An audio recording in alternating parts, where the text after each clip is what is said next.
One easy way to make your synth sound go from this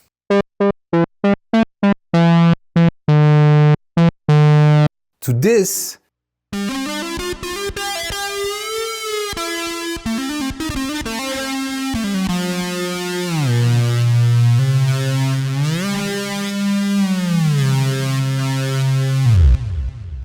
is by processing it through effects. In this video, I'm going to show you 3 different ways to add effects to your synths to take your sound design to the next level.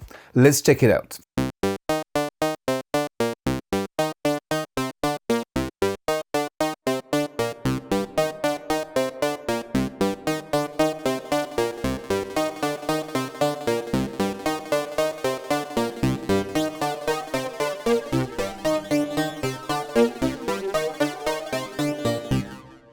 The first, easiest, and cheapest way is to use onboard effects. Most modern synthesizers include built-in DSP with effects like reverb, delay, distortion, compression, and chorus, basically all the bread and butter tools you need for music production. There are a couple caveats though. First, if you're recording the synth's main outputs, those effects are often printed directly into the signal, so you're committing to that sound unless you record dry or use separate outs.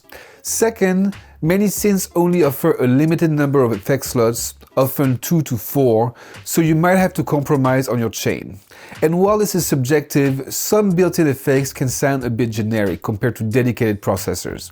Still, they're convenient, sound good, and don't require any extra gear, which makes them super practical. Another way to add effects is with virtual plugins. A lot of us work inside a DAW, and they all come with plenty of solid stock effects to get you started. Beyond that, there's no shortage of third-party plugins out there. This really comes down to personal taste, but lately I've had a lot of fun using the effects in the Arturia V collection.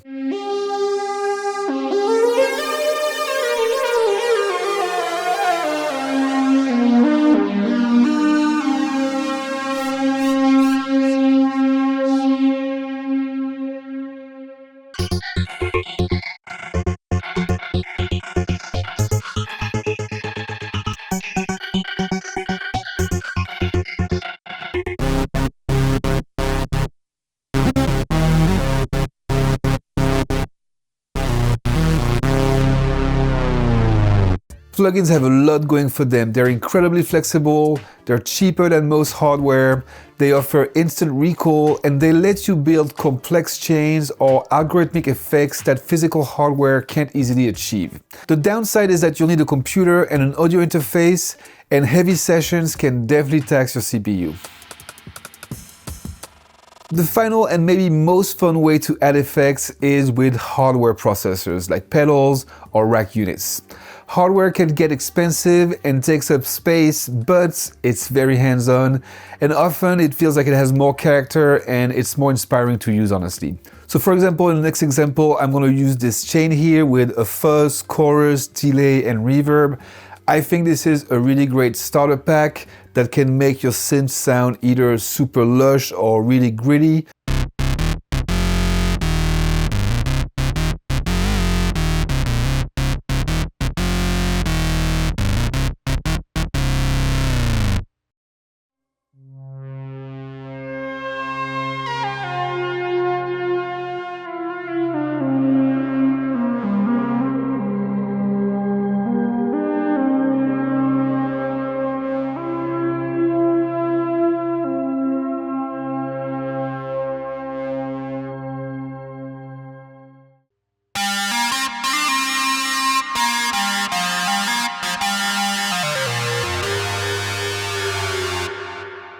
Of course, this is just a suggestion based on my personal taste, but honestly, half the fun with effects is experimenting and building your own signal chain. And if you're not sure what you're looking for, the Endless pedal by Polyend might be a great option for you because it can be anything you want, like a reverb or an amp simulator, a tape delay or a chorus, or even a drum machine or a chord synth to play along with. Just choose an effect from the growing library of free community effects, load it onto the pedal, and you're good to go.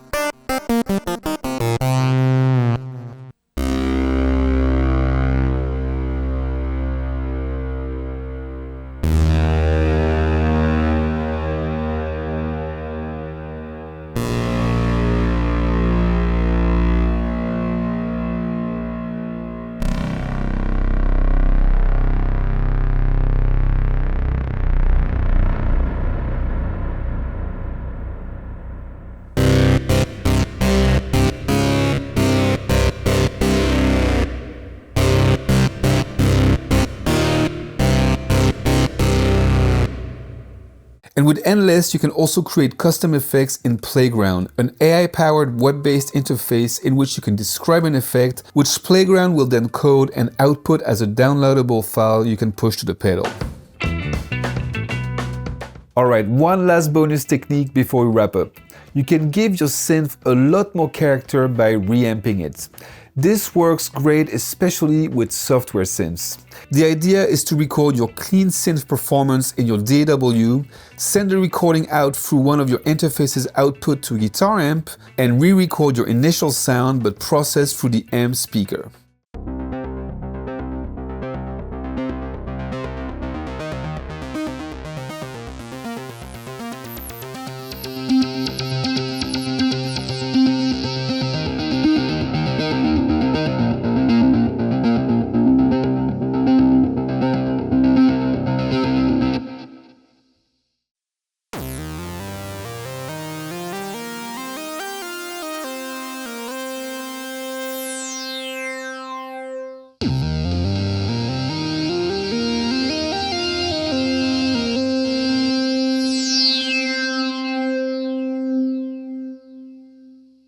Ideally, you'll run the signal through a reamp box to properly match the line level output of your interface to the instrument level input of the amp.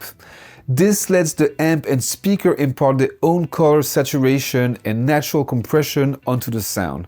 And you can also take advantage of the amp's overdrive or any onboard effects if it has them. It's a simple trick, but it can add a lot of warmth, grit, and personality to otherwise clean synth tones.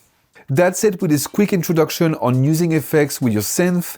Let me know which workflow works best for you in the comments below. And to learn everything you need to get started on your synth journey, make sure to check out our complete Synth 101 guide and make sure to subscribe to the B&H Pro Audio YouTube channel for more music tech content. This was Gabe with B&H, and I'll see you soon.